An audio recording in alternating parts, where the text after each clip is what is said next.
Hello to all my dear students, कैसे हैं आप सभी। स्वागत है आप सभी का आपके अपने YouTube channel Unacademy live NTA UGC net पर। मैं पारुल सिंह, आपकी हिंदी एजुकेटर, आप सभी का स्वागत करती हूं आज के सेशन में।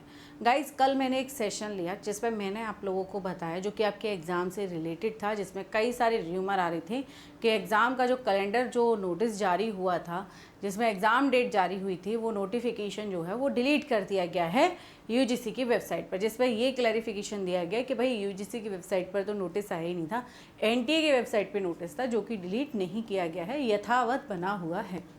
बात यहाँ पर यह आती है कि जब कल का सेशन लिया तो कई सारे बच्चों ने कमेंट्स किए और कई सारे बच्चे रिजल्ट आउट की डिमांड जो है वो कर रहे हैं। अब रिजल्ट आउट और रीनेट एग्ज़ाम, लेकिन वहीं पर जब आज सुबह हमारी स्पेशल क्लास हुई तो उसमें कई सारे बच्चे रीनेट एग्ज़ाम की भी बात यहाँ पर कर रहे थे, क्योंकि कई सारे बच्चों का ये मानना है। अब दो तरीके के स्टूडेंट जो हैं वो दिख रहे हैं। पहला, जिनका पेपर अच्छा हुआ, वो लोग चाह रहे हैं कि रीनेट जो है ना हो, हमारा रिज़ल्ट जो है वो आउट होना चाहिए, क्योंकि इस बार हमारा पेपर परीक्षा बहुत अच्छी हुई है, मेरे इतने अंक बन रहे हैं, किसी के कितने अंक बन रहे हैं। साथ ही साथ दूसरा बच्चा जो है जिसका पेपर अच्छा नहीं हुआ, वो चाहता है कि रीनेट एग्ज़ाम जो है वो हो जाए, जो मैं पहले बेहतर नहीं कर पाया वो मैं इस बार बेहतर करूँगा। इसके अलावा अभी पीएचडी एंट्रेंस एग्ज़ाम भी होने वाला है, तो जो भी बच्चे अपने मास्टर्स कंप्लीट कर चुके हैं, जो लोग पीएचडी के लिए इच्छुक थे, वो अब ये सोच रहे हैं कि अगर रिज़ल्ट आउट हो जाता तो काश हम जो है वो अपना पीएचडी एंट्रेंस में जो है वो एनरोल कर पाते और उसके बिहाफ पे हम पीएचडी में एडमिशन ले पाते। आप लोगों को पता होगा इस बार के स्कोर कार्ड के साथ में पीएचडी का स्कोर कार्ड भी साथ में आएगा। ये बातें जो हैं वो सामने निकल कर आई जब बात हुई किसके बारे में, जब बात हुई रिजल्ट आउट और रीनेट एग्ज़ाम के बारे में। बच्चों ने कई सारी बातें कही जिसमें बच्चों ने बोला कि मैम कैसे संभव है, आप ही बताइए। सो बात यहाँ पर ये कर लेते हैं थोड़ा सा, जैसे मैंने क्लैरिफिकेशन की बात की, मैंने थोड़ा सा क्लियर करने की भी कोशिश की। मैंने कहा भी कि भाई रीनेट एग्ज़ाम होगा भी, चूँकि डिमांड कि भाई रिज़ल्ट आउट हो गया है, रिज़ल्ट आउट होना चाहिए हमारा यूजीसी नेट का। अब बात करते हैं, एक और महोदया का कमेंट आया जिस पर उन्होंने कहा कि मैम सीएसआईआर का एग्ज़ाम हुआ ही नहीं था, वो एग्ज़ाम नहीं हुआ इसलिए उसको पोस्टपोन किया गया। बात यहाँ पर ये आती है कि भाई उसको पोस्टपोन किया गया, उसको भी कुछ समय के लिए हटाया गया, एग्ज़ाम अभी नहीं करवाएंगे, बाद में करवाएंगे, ठीक है, लेकिन क्यों करवाएंगे बाद में? तो बाद में इसलिए ताकि परीक्षा की गरिमा जो है वो बनी रहे, अर्थात इस बार कोई ऐसी चीज़, ऐसा सिनेरियो ना बने जिसमें पेपर जो है वो लीक होने की संभावना हो। कहीं ना कहीं परीक्षा की गरिमा को बनाए रखने के लिए परीक्षाएं जो हैं वो पोस्टपोन की गई और अब उनका शेड्यूल जारी किया गया। इससे पहले एक टाइम जो है 18 जून को जब आप लोगों का एग्ज़ाम हुआ, 19 जून को यूजीसी नेट एग्ज़ाम रद्द ही कर दिया गया। जब यूजीसी नेट एग्ज़ाम रद्द किया गया, परीक्षा हो चुकी है। अब परीक्षा हो चुकी है, कई सारे बच्चे परीक्षा दे चुके हैं। अब सीबीआई की एक मांग आती, सीबीआई का एक वो इंटरव्यू में जो है, इंडियन एक्सप्रेस को जब उन्होंने इंटरव्यू दिया, उन्होंने कहा कि लीक ही नहीं हुआ है पेपर, यानी कि जितनी भी चीज़ें टेलीग्राम पर चल रही थी सब फेक थी। ऐसे पर बच्चों की प्रतिक्रिया आती है, सभी की प्रतिक्रिया आती है, हमारी भी यही प्रतिक्रिया आती है कि जब पेपर जो है लीक ही नहीं हुआ है, जब वो सारी चीज़ें फेक ही थी, तो क्यों ना रिज़ल्ट जारी कर दिया जाए। तो जितने बच्चे मेहनत के साथ में पेपर देने गए थे, कई सारे बच्चों के साथ में तो बहुत सारी परेशानियां लगी हुई थी, तो वो बच्चे का पेपर जो है इस बार अगर आएगा और उनका एग्ज़ाम क्वालिफाई होगा तो उनके लिए एक बड़ी खुशी की बात होगी। बाकी जिनका नहीं होगा वो तो दिसंबर वाला सेशन फिर से अटैम्प्ट करेंगे ही करेंगे। लेकिन जिन लोगों को पता है कि भाई इस बार मेरा 100% सही होगा, इस बार मेरा होने वाला है, इस बार मेरा जीआरएफ भी हो जाएगा, वो लोग क्यों रीनेट एग्ज़ाम दें? प्रश्न यहाँ पर ये आता है। कई सारे बच्चे ये बोले मैम हम रीनेट एग्ज़ाम क्यों दें, और जबकि कोई ऐसा काम हुआ ही नहीं है, जब ऐसी बातें हुई ही नहीं हैं तो फिर क्या किया जाए। बात आती है कि इस पर कोई अभी तक ऑफिशियल जानकारी हमें प्राप्त नहीं हुई है, ना ही एनटीए की तरफ से, ना ही यूजीसी की तरफ से, ना ही जहाँ से हमारा यूजीसी नेट का पेपर रद्द हुआ था वहाँ से ऑफिशियल अभी कुछ भी नहीं आया है। ना तो ये ऑफिशियल आया है कि रिज़ल्ट आउट करेंगे, ना ये अभी तक ऑफिशियल आया है कि री एग्ज़ाम नहीं होगा। ऑफिशियल चीज़ें आई हैं तो क्या आई है कि री नेट एग्ज़ाम डेट ये है, यानी कि आप लोगों का 21 अगस्त से 4 सितंबर के बीच में आपका री नेट एग्ज़ाम होगा, कंप्यूटर बेस्ड एग्ज़ाम होगा। ये जानकारी अभी फ़िलहाल में हमारे पास ऑफिशियल है।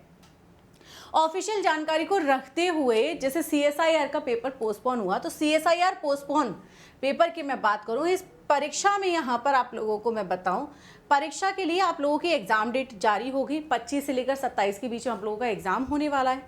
कौन कौन से विषय में होने वाला है, कितने शिफ्ट में होने वाला है, CBT बेस्ड होने वाला है। 16 तारीख को ये भी जारी हो गया।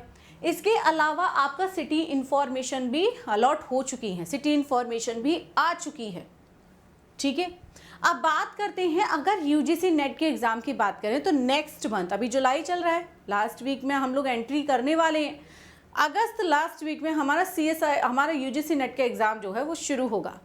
अगर ये पेपर यहाँ पर रद्द हो गया है और इस पेपर का रिजल्ट आउट करना होता तो शायद अब तक कोई ना कोई नोटिफिकेशन जारी हो चुका होता कि हम रिजल्ट आउट करेंगे, या हम इस प्रतिक्रिया में लगे हुए हैं, रिजल्ट जल्द ही जारी किया जाएगा। कोई ना कोई एक ट्वीट या फिर कुछ भी बातों के साथ में ये बात जो है वो साझा की जा सकती थी, लेकिन अभी तक इस पर कोई प्रतिक्रिया नहीं है।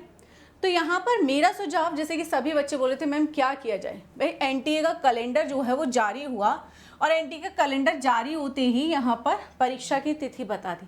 अगर री एग्ज़ाम नहीं करवाना होता तो अभी तक यहाँ पर इसको चेंजेस जो है वो बना दिए गए होते हैं। अब बात आती है कि मैम क्या ये परीक्षा होगी ही, UGC नेट का जो एग्ज़ाम है क्या वो फाइनली होने ही वाला है, क्या वो फाइनली होगा? सो मेरा बात यहाँ पर ये है कि अभी इस विषय में होगा नहीं होगा, रिजल्ट आउट होगा नहीं होगा। देखो जितने बच्चे जिन्होंने बहुत अच्छे से पेपर दिया, हम भी चाहते हैं कि रिजल्ट आउट हो जाए, मैं भी चाहती हूँ कि रिजल्ट आउट हो, कम से कम बच्चों को अपने बारे में पता चलेगा, अपनी परफॉर्मेंस देखने को पता चलेगा। हम भी चाहते हैं ये चीज़ें, हमें भी चाहिए कि हाँ जब हमने किसी परीक्षा को दिया है और जब उसमें कोई भी दिक्कत नहीं है, ना तो वो पेपर लीक हुआ है, ना ही टेलीग्राम पर कोई चीज़ें चली, जो भी चली सब फेक थी। CBI ने अपनी बात में इस बात को बिल्कुल पूर्ण तरीके से स्पष्ट भी कर दिया है।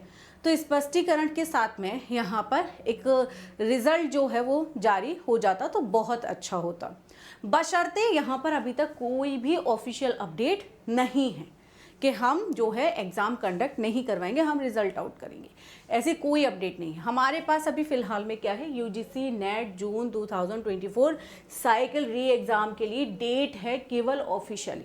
अब ऑफिशियली डेट की बात करूं, जब ऑफिशियली डेट अनाउंस हो गई है मेरे प्यारे बच्चों, बहुत ज़्यादा, चूँकि जैसे ये खबर आई ना कि पेपर लीक हुआ ही नहीं है, सभी बच्चे चूँकि आराम से पढ़ाई में लग चुके थे। हालांकि लीक पेपर ने भी कई सारे सभी बच्चों का दिमाग जो है वो बड़ा ही अस्त व्यस्त कर दिया था, सबके दिमाग में बड़ी ही अजीब सी हलचल जो है, सबकी पढ़ाई लगभग जो है वो छूट ही गई। उसके बाद बच्चों ने बड़ी ही शांति के साथ, धैर्य के साथ फिर से अपनी पढ़ाई शुरू की। ठीक है, पढ़ाई शुरू की, उसके बाद फिर से एक और ट्वीट आ गया, फिर से एक और जो है जानकारी हमें प्राप्त होगी न्यूज़पेपर के माध्यम से कि जो है कुछ ऐसा हुआ ही नहीं है। फिर बच्चों की इस पढ़ाई पर क्या हो गया, फिर से थोड़ा सा प्रतिबंध जैसा लग गया, फिर से वो क्या हो गए, उसी अवस्था में वापस पहुंच गए, फिर से असमंजस की अवस्था जो है वो फिर से आ गई। अब यहाँ पर चूंकि अब वो अवस्था क्या करनी है, दूर करनी है। अभी वो चीज़ें क्या होनी चाहिए भाई, उन चीज़ों को कम करना है। कम कैसे करना है, अब ये सुनो। अब बात आती है यहाँ पर कि मैम अब हम क्या करें, अभी हमें क्या करना चाहिए, क्या सॉल्यूशन है। अभी सॉल्यूशन ये है कि इस तारीख के साथ में अभी हम केवल अपनी प्रिपरेशन को ज़िंदा रखते हैं। ऐसा नहीं कि बिल्कुल इसको साइड में रख देंगे, ख़त्म कर देंगे, नहीं पढ़ेंगे, ऐसा नहीं करना है। हमें प्रिपरेशन करते रहना। रिज़ल्ट आउट होगा तो हमारे लिए सोने पे सुहागा है, पढ़ा हुआ कभी वेस्ट नहीं जाता है, चाहे आप कभी भी पढ़ें। तो अगर आपका रिज़ल्ट आउट होता है तो बहुत ज़्यादा खुशी की बात है, लेकिन अगर नहीं होता है, ये बात आप भी भली भांति जानते हैं कि आपको परीक्षा देनी पड़ेगी। हम इसमें आप लोगों के साथ हैं, अनअकैडमी इसमें आप लोगों के साथ है, आपकी पारुल मैम आपके साथ हैं। सो यहाँ पर बात करते हैं कि इस साइकिल के पास अभी हमारे पास जो ऑफिशियल चीज़ें हैं वो केवल ये डेट है जो कि हमें ऑफिशियल ही प्राप्त होती है। अगर मैं बात करूँ, डेट चेंज हो सकती है। अगर आप लोगों को थोड़ा सा यहाँ पर दिख रहा होगा नोटिफिकेशन में, यहाँ पर जैसे हमेशा कोई नोटिफिकेशन आता है उस पर एक साइन भी होता है, यहाँ पर कोई साइन नहीं है। यहाँ पर कोई भी नोटिफिकेशन जारी होता है, इस पर कोई अभी आप लोगों को सीनियर डायरेक्टर का, SD कोई भी जो है वो साइन जो है वो नहीं दिख रहा है। ठीक है, तो हो सकता है कि कुछ चीज़ें, कुछ प्रतिक्रियाएं बदलें। ठीक है, कुछ चीज़ें फिर से बदलेंगी। तो जैसे जैसे चीज़ें बदलती जाएंगी, एक ऑथेंटिकेशन के साथ, अनअकैडमी के साथ आप लोगों को सभी सटीक जानकारी जो है वो मिलती रहेगी। ऑल राइट, यहाँ पर क्लियर। बाकी मैं तो आप लोगों को पढ़ाती हूँ हिंदी साहित्य। आप लोग हिंदी साहित्य की फ्री क्लासेस के साथ क्या कर सकते हैं, हिंदी साहित्य की फ्री क्लासेस के साथ जुड़ सकते हैं। कैसे जुड़ना है सभी को फ्री क्लासेस में, यहाँ पर आप लोगों को मैं बता दूँ। सबसे पहले आप लोग क्या करेंगे, सबसे पहले आप लोग अनअकैडमी ऐप जो है डाउनलोड करेंगे। सबसे पहले आपको क्या डाउनलोड करना है, अनअकैडमी ऐप डाउनलोड करना है। जैसे ही अनअकैडमी ऐप डाउनलोड करेंगे, यहाँ पर आप पारुल सिंह के नाम से मुझे सर्च करेंगे और फ्री क्लासेस में जुड़ जाएंगे, क्योंकि इन पर आप लोगों के लिए कोई भी चार्जेस जो हैं वो नहीं हैं, ये बिल्कुल फ्री ऑफ कॉस्ट हैं, ठीक है। जिस पर मैं आप लोगों के लिए कई सारी महत्वपूर्ण सेशंस, कई सारी फ्री क्लासेस, जिसमें मैंने परिंदे कहानी आप लोगों को शुरू करवाई है, कलम ध्रुव स्वामिनी नाटक को करने वाले हैं, याद रखेंगे गैंग्रीन कहानी को, तो मैंने नाटक और कहानियों की शुरुआत कर रखी है, आप इसके साथ में जुड़ सकते हैं। इसके अलावा यहाँ पर आप लोग चाहें तो डेली शाम को 5:30 बजे मेरा यूट्यूब सेशन होता है, आप मेरी यूट्यूब सेशन के साथ भी जुड़ सकते हैं। साथ ही साथ दिसंबर की क्लासेस भी शुरू हो चुकी हैं, उसमें भी आप लोग जो हैं ज्वाइन कर सकते हैं। ऑल राइट, कोड यहाँ पर लगाना होगा आपको Parul Singh live. All right, इसके साथ में बात करते हैं कि मैम क्या रीनेट, फिर से बता दो एक बार, रीनेट की तैयारी करते रहें या नहीं करें। तो भाई रीनेट की तैयारी करते रहो, दिसंबर की भी प्रिपरेशन करते रहो। जिनको पता है कि हमारा पेपर अच्छा नहीं हुआ है, एटलीस्ट वो तो तैयारी कर ही सकती है। ऑल राइट, बाकी आज के लिए इतना ही। थैंक यू सो मच साथियों, बाय बाय, टेक केयर।